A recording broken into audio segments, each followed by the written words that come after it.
Serial killer. Mary Beth Tinning. Born on September 11th, 1942. An American serial killer. Currently serving a 20-year-to-life sentence after being convicted of the murder of one of her children.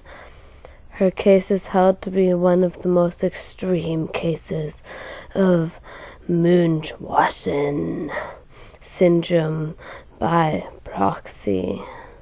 Mary Beth Rowe was born in Dwansburg, a small town in New York.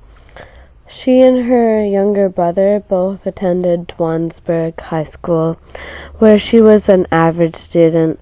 Her father, Alton Rowe, worked as a press operator for General Electric. Over the next few years, she worked in a series of low-wage jobs. Eventually, she became a nurse's aide at Ellis Hospital in Schenectady. In 1963, she met Joe Tinning on a blind date. The couple married in spring 1965. The couple had 2 children, Barbara and Joseph. In December 1971, Tinning gave birth to a 3rd child, Jennifer. Barely a month later, however, Jennifer died in Schenectady Hospital of severe infection, which was diagnosed. It was Mother's Day, and Mary Beth had called me.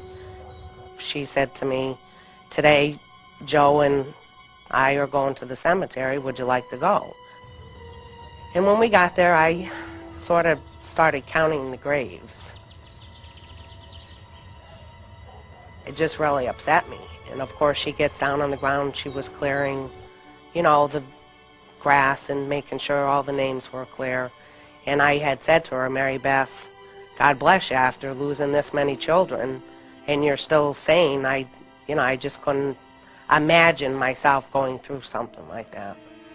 Tinning's daughter Jennifer was only 8 years old when she died in 1972. An autopsy listed the cause of death as acute meningitis. Because Jennifer never left the hospital after her birth, law enforcement officials later concluded that her death could not be attributed to the actions of her mother. Less than 3 weeks after Jennifer's death, 2-year-old Joseph Tinning, Jr. was pronounced dead on arrival at a different Schenectady hospital. Doctors blamed his death on a viral infection and seizure disorder, but no autopsy was performed to verify those findings. 4-year-old Barbara Tinning died 6 weeks later on March 20th, 1972.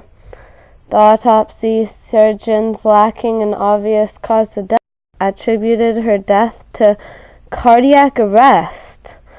Barbara's death was the first reported to police, but officers concluded that there was no foul play after a brief consultation with hospital physicians. It is unclear if the police were aware that this was the 3rd of Tinning's children to die within the 9-week period.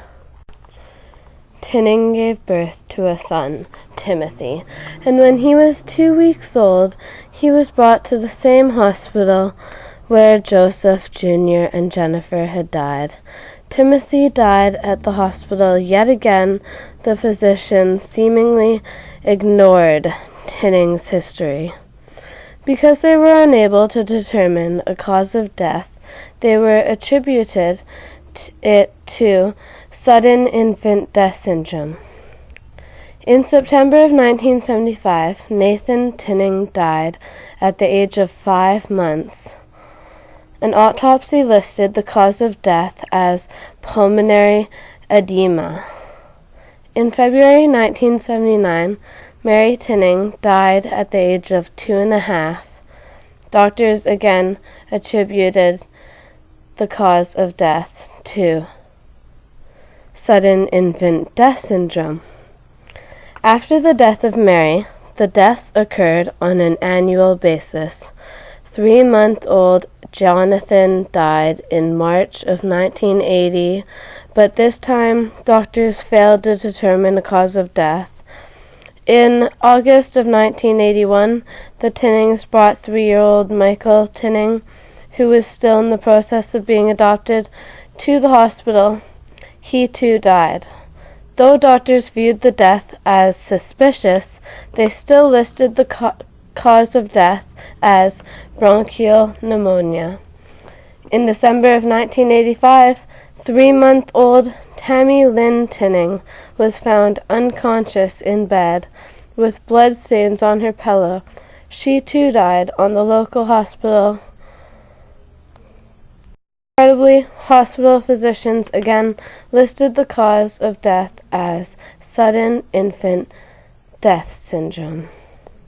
However, this time, the hospital notified the state police of their suspicions.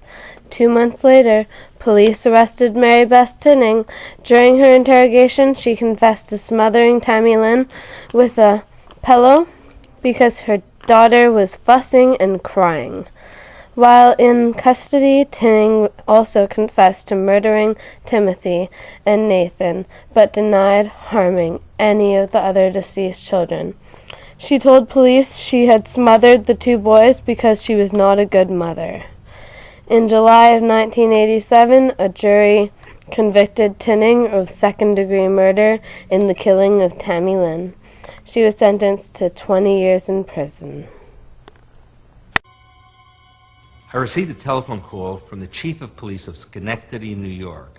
He asked me if it were possible for 9 babies in one family to die of natural causes. I told him, no, it didn't seem possible to me, and I asked him to send me the case records on all 9 children. When I looked at the medical records, I found that the doctors were attributing all of these deaths to a genetic problem in the family.